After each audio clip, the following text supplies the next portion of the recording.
Hi, it's Jane with Scraptastic Yarns.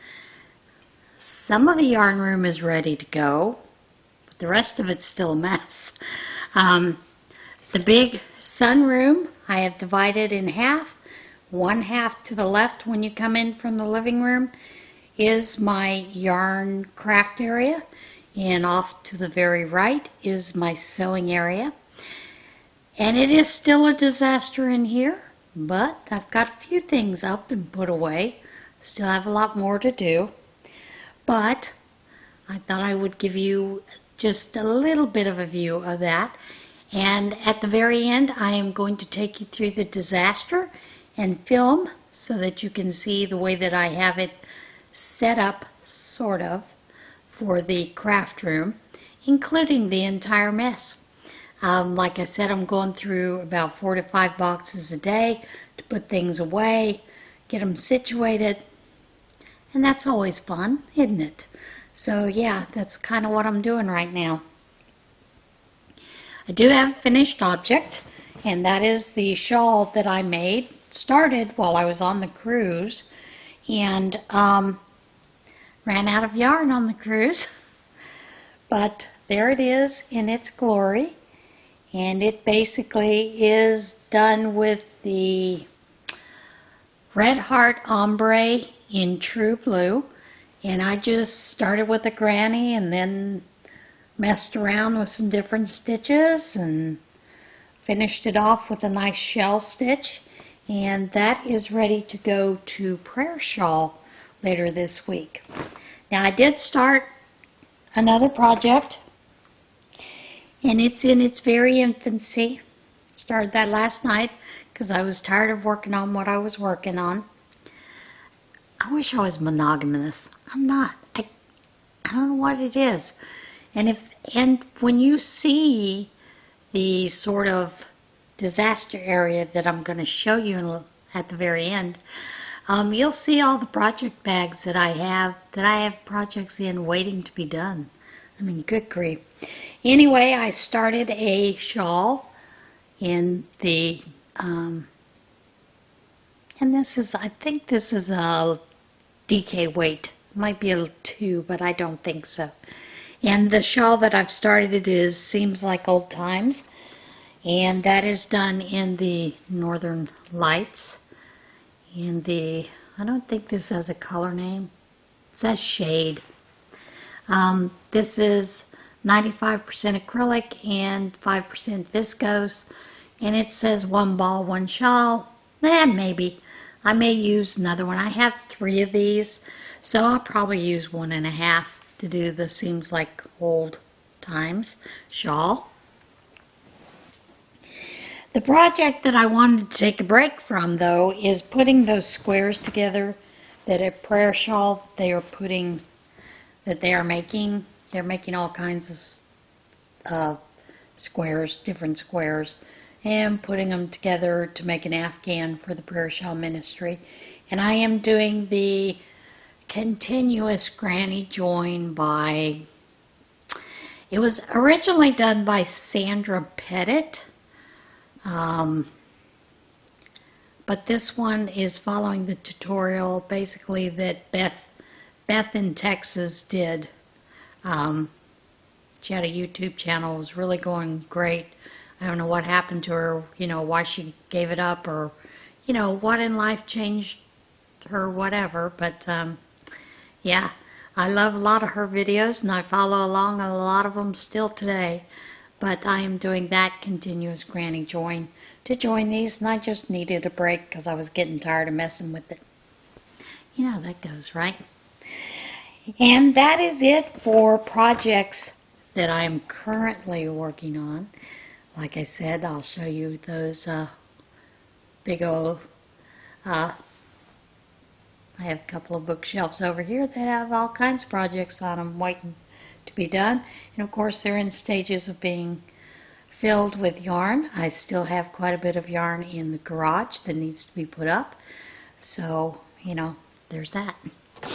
All right. It's going to be short and sweet today.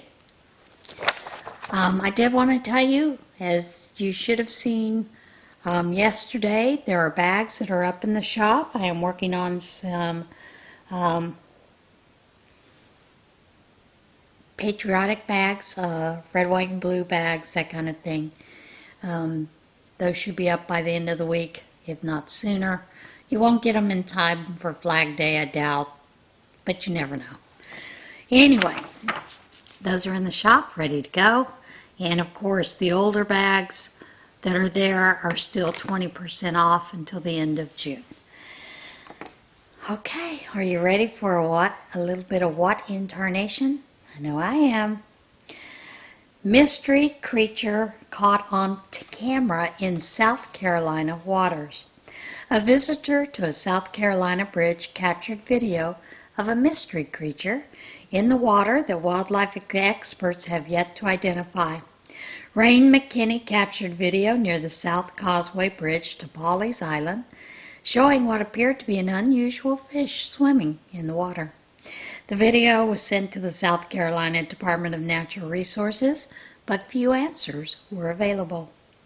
The people in my office are mostly stumped, but we're not experts, Department representative told WCNC TV. The representative said one law enforcement officer suggested the animal might be a squid, but they were unsure.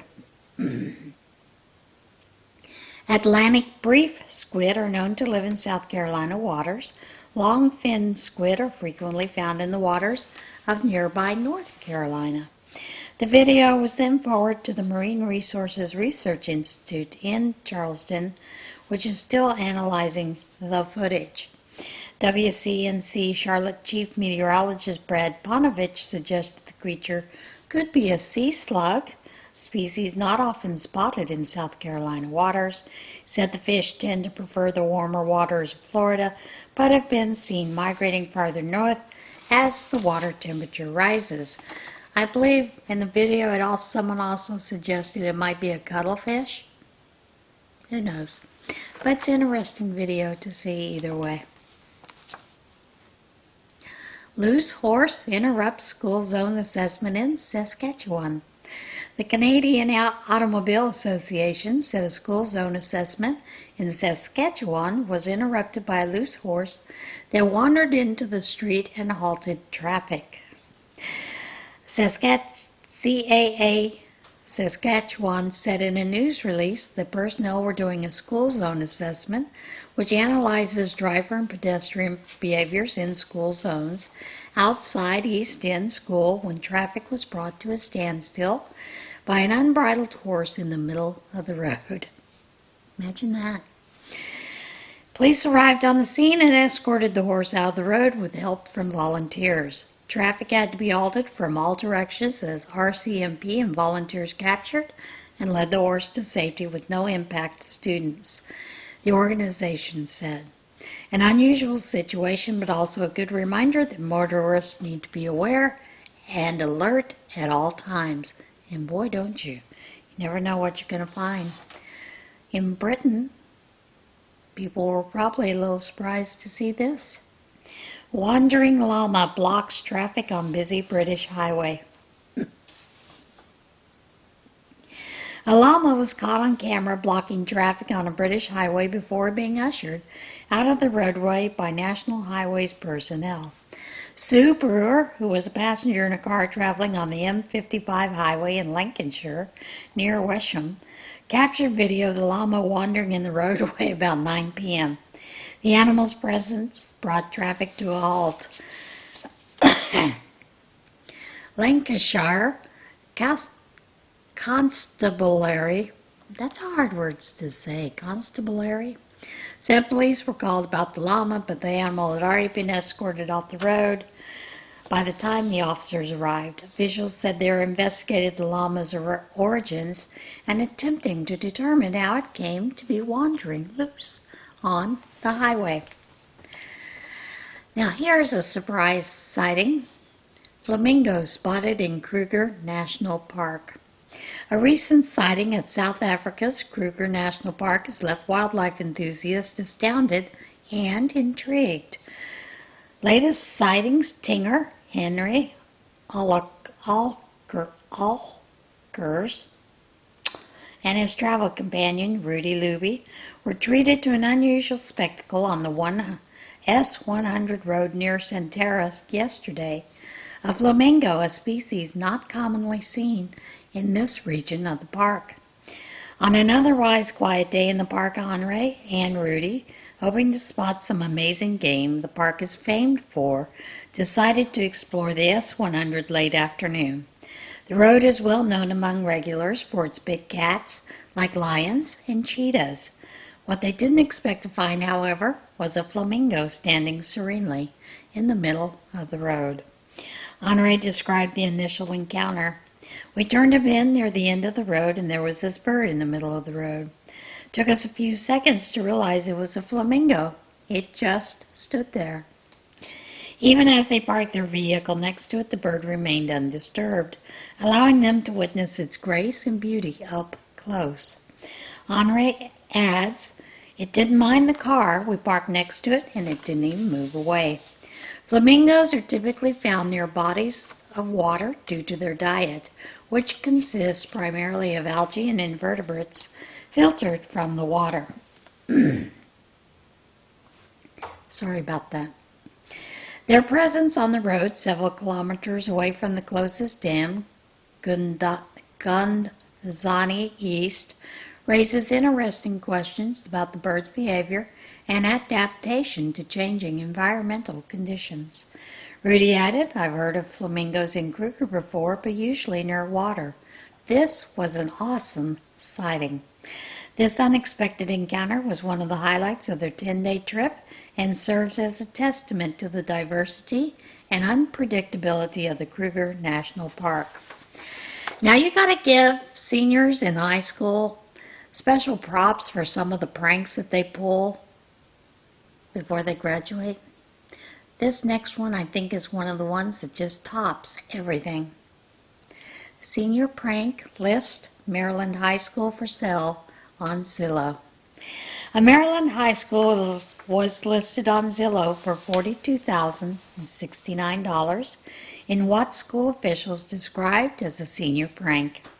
The listing, which briefly appeared on Zillow before being removed hours later, described the 12,458 square foot Meade High School as a half-working jail. All 15 bathrooms come with sewage issues, the listing stated. There is a nice spacious kitchen and dining room with a private basketball court. The listing said the property comes with complimentary trash-scented air freshener and water issues. Bob Mosier, a spokesman for Anne Arundel County Public Schools, called this listing incredibly creative advertising. But we are frankly stunned the listing so vastly underestimated the value of a prime piece of real estate like this, especially one with such amazing amenities, Mosier told the Baltimore Banner. I can't imagine that there isn't going to be a rush of bidders to snap this one up. Mosier said school officials believe the listing was a prank by seniors.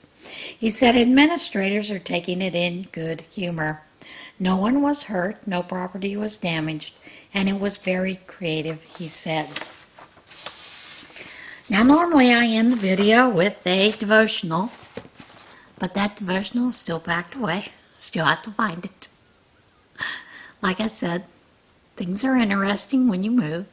So there won't be a devotional this week other than to tell you that God loves you and I love you.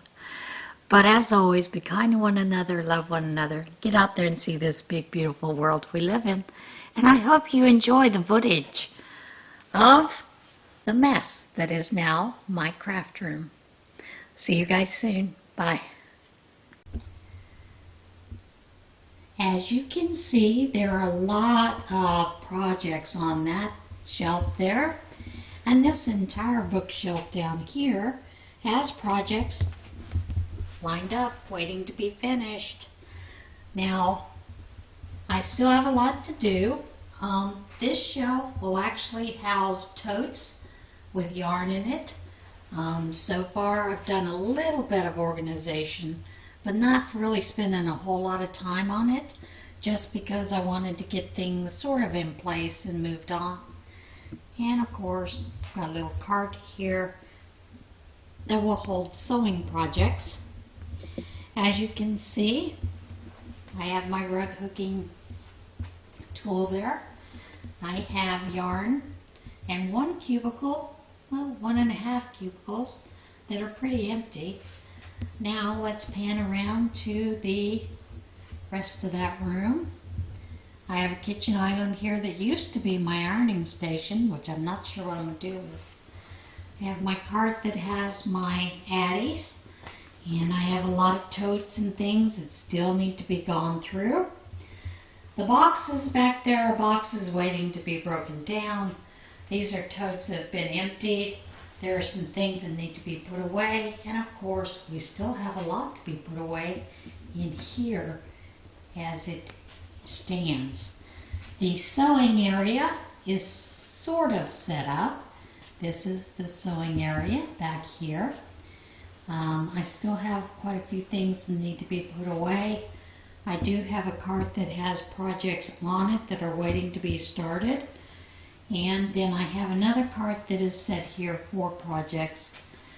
That red case houses my smaller Bernina. I do have a little bit of a cutting station there, a little bit of a different ironing station, and some tools and things that need to be put away. Now let's go to the total disaster area.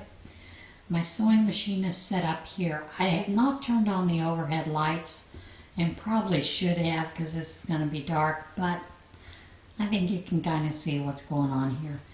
And these are boxes and totes that are waiting to be put away. Yeah, I have a lot. And of course we're back in the sunroom, so like I said, I've not turned on the overhead lights, and maybe I should go do that.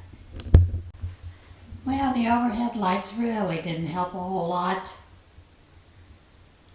but I think you can see I still have a lot of things to do, in other words, to get it more situated. But that's the craft room in all its glory and disaster. Of course, my ukuleles are up there, and yeah, I'm hoping to have this set up and put away within the next 2 weeks.